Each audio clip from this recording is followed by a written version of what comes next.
ఓం శ్రీ సాయిరామ్. కలియుగ అవతారే భగవాన్ శ్రీ శ్రీ శ్రీ సత్యసాయి బాబా వారి దివ్య చరణార విందములకు హృదయపూర్వక నమస్సుమాంజలు సమర్పిస్తూ అందరికీ సాయిరామ్. శ్రీ సత్యసాయి ఆనందదాయి సాయితో పయనం పుస్తక పఠనం తర్వాయి భాగం అండి. తమ వెంట వచ్చిన భక్తులందరికీ 21 రోజుల దివ్యయాత్ర మధురానుభవాల సంపదను భగవాన్ శ్రీ సత్యసాయి బాబా వారు చిరస్మరణీయంగా ప్రసాదించారు. జూలై 4వ తేదీకి పుట్టపర్తికి విచ్చేశారు. ప్రశాంతి నిలయవాసులందరికీ బద్రీయాత్ర విశేషాలను తామే స్వయంగా వివరించి చెప్పారు. అప్పుడు మా అమ్మకు కూడా వినే భాగ్యం లభించింది. గంగోత్రి జలాన్ని తమ దివ్య సంకల్ప శక్తితో రప్పించి భక్తులందరికీ ఆ తీర్థాన్ని ప్రసాదించారు. పుణ్యక్షేత్ర యాత్రలు చేసినందుకు ఫలితంగా హృదయాలు పరివర్తన చెందాలి. పూర్వ దుర్వాసనలను, దుర్నడతలను క్రమక్రమంగా త్యజించి సన్మార్గములుగా కావాలి. తమ భగవద్భక్తి విశ్వాసాలను సత్ప్రవర్తన ద్వారా నిత్య జీవితంలో నిరూపించుకోవాలి. ఆనాడు ఆదిశంకరాచార్యుల వారు బదరీలో శ్రీమన్నారాయణని అర్చనామూర్తిని ప్రతిష్ఠించారు. ఈనాడు మీరు మీ హృదయ సింహాసనాలపైన శ్రీమన్నారాయణుని ప్రతిష్ఠించుకోండి అని మృదుమధురంగా ప్రబోధించారు. భారతదేశం ఆ సేతు సీతాచల పర్యంతం పుణ్యక్షేత్రాలకు, పుణ్యతీర్థాలకు పుట్టినిల్లు. ఆయా పుణ్యక్షేత్రాలలో భిన్న భిన్న నామరూపాలతో భగవంతుని అర్చామూర్తుల ఆరాధన కాలము నుండి కొనసాగుతూ వస్తోంది. సర్వవ్యాపకము, సర్వశక్తి సంపన్నము, విశ్వజనీనము, అనంతము, అవ్యయము, అవాగ్మాసన గోచరము, అనిర్వచనీయము అయిన పరిపూర్ణ దివ్యశక్తికి ప్రతీకలే ఈ అర్చామూర్తులు. మహోన్నతము, పరమ పవిత్రము, ప్రశాంతము అయిన హిమాలయాలు అంటే వెండి కొండలు, గౌరీ శంకరుల విహార ప్రదేశాలు, సాటిలేని ప్రకృతి సౌందర్యానికి తపోధనులకు ఆటపట్టులై సత్య శివ సుందరాత్మకమైన ఆ పర్వతాలలో నెలకొని ఉంది బదరీనారాయణ క్షేత్రం. ఈ దేవస్థానంలో 6 నెలలు దేవతల పూజ, 6 నెలలు మానవుల పూజ కొనసాగుతూ ఉంటుంది. మే నెల 12వ తేదీన ఈ దేవాలయ ద్వారాలను మానవులకు పూజకు తెరుస్తారు. మళ్ళీ నవంబర్ నెల చివరి భాగంలో మూసేస్తారు. అప్పటి నుండి 6 నెలల వరకు ఆ ప్రాంతమంతా దట్టమైన మంచుతో కప్పబడిపోయి నరసంచారానికి వీలు కాకుండా ఉంటుంది. ప్రతి ఏడు మే నెల నుండి నవంబర్ నెల వరకు అసంఖ్యాకంగా ప్రజలు బదరీ క్షేత్ర యాత్ర చేస్తూనే ఉంటారు. పుణ్యక్షేత్ర యాత్రల వల్ల, అర్చామూర్తుల సందర్శనం వల్ల సామాన్యులు శక్తివంతులవుతారు. మహాత్ములు పుణ్యక్షేత్రాలను సందర్శించటం వల్ల అక్కడి అర్చామూర్తులు శక్తివంతమవుతాయి. దృఢ విశ్వాసముతోనూ, పట్టుదలతోనూ, సాత్విక శ్రద్ధతోనూ దైవ సన్నిధిలో జరిపే ప్రార్థనాదుల ప్రాబల్యం వల్ల, సంపూర్ణ భక్తానుష్ఠానం వల్ల క్షేత్రం యొక్క పవిత్రత ప్రవర్తమానం అవుతుందని స్వామి తరచుగా చెప్తూ ఉంటారు. భగవంతుడు మానవ రూపంలో భూమిపైకి అవతరించడం అరుదైన మహత్తర సంఘటన. త్రేతాయుగంలో శ్రీమన్నారాయణుని అవతారమైన శ్రీరాముడు రావణ సంహారానంతం సైకతలింగాన్ని చేసి స్వయంగా పూజించాడు. అదే శ్రీరామలింగేశ్వరుడుగా దక్షిణ భారతదేశంలోని రామేశ్వరంలో పూజలు అందుకుంటున్నది. ఈ యుగంలో 1200 ఏండ్ల కిందట శ్రీ ఆదిశంకరాచార్యుల వారు శ్రీ బదరీనారాయణ స్వామి ఆలయంలో నేత్రలింగ ప్రతిష్ఠ చేశారు. అది ఎవ్వరికీ తెలియని అద్భుత రహస్యం. సాక్షాత్తు శ్రీమన్నారాయణుని అవతారమైన భగవాన్ శ్రీ సత్యసాయి బాబా వారు కలి విజృంభణను అరికట్టేందుకు బదరీ క్షేత్రంలో గుప్తంగా ఉన్న నేత్రలింగాన్ని తమ దివ్య సంకల్ప శక్తితో రప్పించి తిరిగి పూర్ణశక్తివంతమైనదిగా చేశారు. ఆ ఉద్దేశంతోనే శ్రీవారు బదరీ యాత్రకు సంకల్పించారు. యుగావతారమూర్తి అయిన శ్రీ సత్యసాయి పుణ్యక్షేత్రాలకు వెళ్ళడం, ఆయా క్షేత్రాలలో మానవుల పూజలు అందుకుంటున్న వివిధ నామరూపాలతో యాత్రికుల భక్తి విశ్వాసాలను చూరగొంటున్న తమ ప్రతీకలను పరిపూర్ణ శక్తివంతమైనవిగా చేసేందుకే ఆ పరమాద్భుత సంఘటనలను భక్తులకు ప్రత్యక్షంగా చూపించేందుకే వారిని తమ వెంట పుణ్యక్షేత్రాలకు తీసుకుని వెళ్ళారు. విభావతారమూర్తి అయిన శ్రీ సాయి చైతన్యునితో కలిసి యాత్రలు చేసి అర్చావతారాలను సందర్శించే అదృష్టానికి నోచుకున్న భక్తుల భాగ్యమే భాగ్యం. భగవాన్ శ్రీ సత్యసాయి బాబా వారు 1961లో చేసిన పుణ్యక్షేత్ర పర్యటనలకు ఆధ్యాత్మికమైన, చారిత్రకమైన గొప్ప ప్రాధాన్యం ఉంది. అర్చామూర్తుల ఆరాధనలోని అంతర్యాన్ని, పరమార్థాన్ని అవతారమూర్తి స్వయంగా నిరూపించిన మహాప్రస్థానం అది. ఉన్నది ఒక్కటే పరతత్వం, శివుడే విష్ణువు, విష్ణువే శివుడు. నరరూపంలో ఉన్న శ్రీ సత్యసాయి నారాయణుడే బదరీనారాయణుడు, లక్ష్మీనారాయణుడు, శ్రీమన్నారాయణుడు, ఈశ్వరుడు, రాముడు, కృష్ణుడు.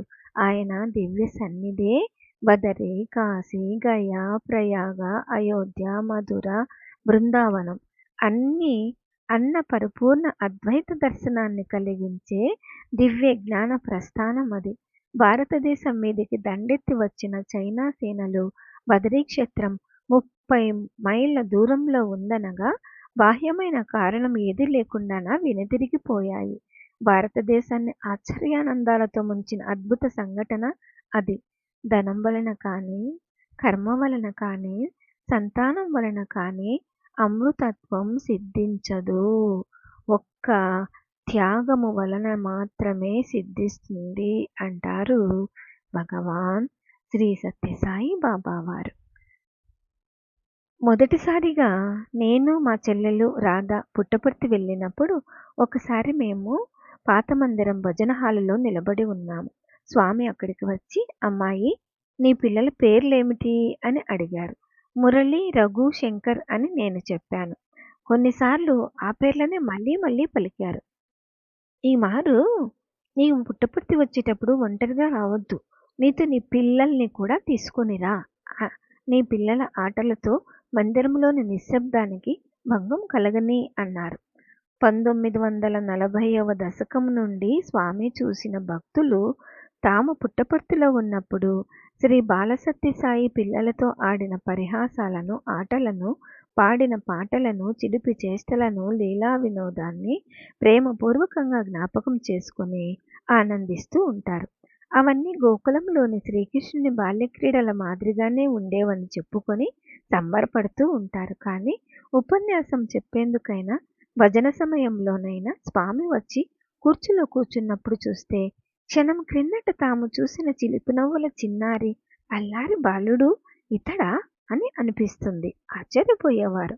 స్వామి పిల్లల్ని ప్రేమిస్తారు, సంరక్షిస్తారు, ఒక్కొక్కప్పుడు చనివిస్తారు. కానీ క్రమశిక్షణకు, సమయపాలనకు, కర్తవ్య నిర్వహణకు సంబంధించిన విషయాల్లో మాత్రం మెత్తపడరు. పిల్లలతో భగవాన్ శ్రీ సత్యసాయికి గల సంబంధం విషయంలో నేటికి కూడా ఆ లక్షణాలు కనిపిస్తాయి. పుట్టపర్తిలో పిల్లలు ఎప్పుడూ ఉండేవారు. ఆ రోజుల్లో భక్తులు సకుటుంబంగా పుట్టపర్తి వెళ్ళేవారు. సెలవుల్లో వారి సంఖ్య కూడా పెరిగేది. పిల్లలు ఎక్కడున్నా పిల్లలే కదా.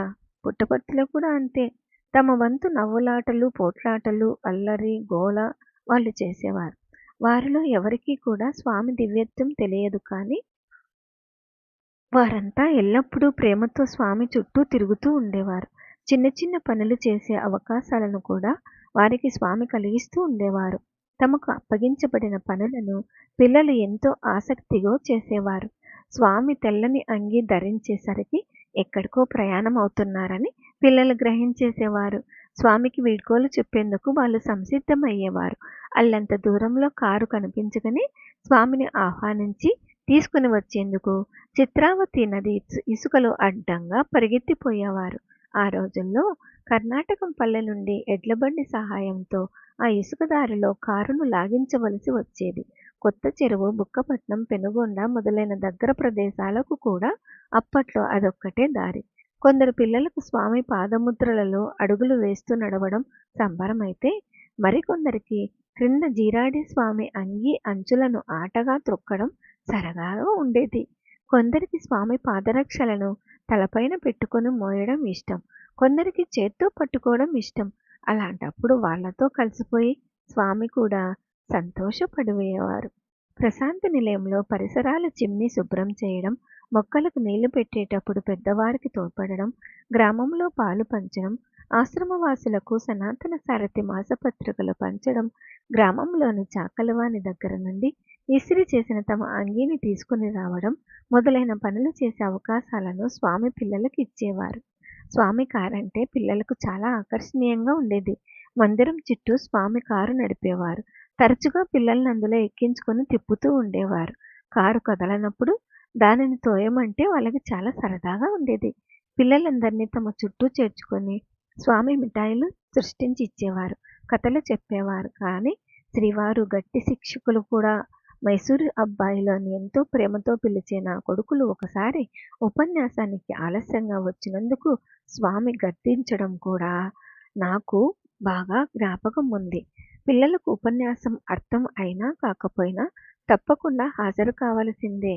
ప్రసాదం ఆకర్షణ చేత భజన సమావేశాలకు మాత్రం పిల్లలు చాలా ఇష్టంగా సకాలంలో వచ్చేవారు. ప్రతిరోజు భజన ముగిశాక పిల్లలంతా మందిరం ముందు వేచి ఉండేవారు. బాల్కనీలో నుండి స్వామి క్రిందకు పండ్లు విసిరేదాకా వాళ్ళు భోజనానికి పోయేవారు కాదు. మా కుమారులంతా స్వామి సాన్నిహిత్యానందాన్ని అనుభవిస్తూ శ్రీవారి రక్షణలో పెరగడం నిజంగా వారి అదృష్టం, మా అందరి అదృష్టం. ఎదిగే వయస్సులో ఎప్పుడూ స్వామి వాళ్ళను గద్దిస్తూ, సలహాలిస్తూ, ఉపదేశిస్తూ, వాత్సల్యామృతాన్ని వర్షిస్తూ ఉండడం చేత వాళ్లకు ఎంతో మేలు కలిగింది. 1954లో ప్రశాంతి నిలయంలో ఒకసారి మేము స్వామికి పాదపూజ చేశాము. ఆ సమయంలో స్వామి మాతో మాట్లాడుతున్నారు. స్వామి పాదాలపైన పూజ చేసిన పూలలో ఒకటి క్రిందికి దొర్లి పడిపోయింది. అక్కడే కూర్చుని ఉన్న మా 2 ఏళ్ల పిల్లవాడైన సతీష్ వెంటనే ఆ పువ్వును సున్నితంగా తీసి మెల్లగా స్వామి పాదాలపైన ఉంచాడు. అమాయకంగా చేసిన ఆ పస్వాని చర్య ముచ్చట గొలిపింది. స్వామి వాత్సల్యం వానిపైన పొంగి పొర్లింది. చాలా సంతోషపడ్డాడు. సుప్రసన్న వదనులై కటాక్ష వీక్షణాలను ప్రసరింపచేస్తూ వాని శిరస్సు పైన తమ వరదహస్తాన్ని ఉంచి, నీవు నా మనోపుష్పమై ఉండు అని ఆశీర్వదించారు. ఓం శ్రీ సాయిరాం. తర్వాయి భాగం వచ్చే వారం ఇందామండి. జై బోలో భగవాన్ శ్రీ సత్య సాయి బాబాజీకి జై. సమస్త లోకాః సుఖినో భవంతు. ఓం శాంతి శాంతి శాంతి. అందరికీ సాయిరాం.